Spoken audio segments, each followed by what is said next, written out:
నానుడి అదేంటనేది ఇప్పుడు మనం చూద్దాం.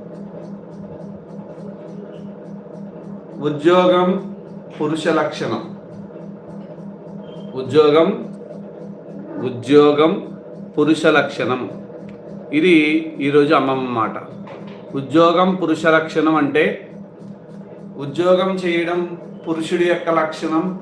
అంటే మగవాళ్ళందరూ ఉద్యోగం చేయాలి, ఉద్యోగం చేయకుండా ఖాళీగా ఎవరు ఉండకూడదు అనే అర్థంలో చాలామంది అర్థం చేసుకుంటారు. అక్కడే చాలా పొరపాటు పడినట్టు మనం.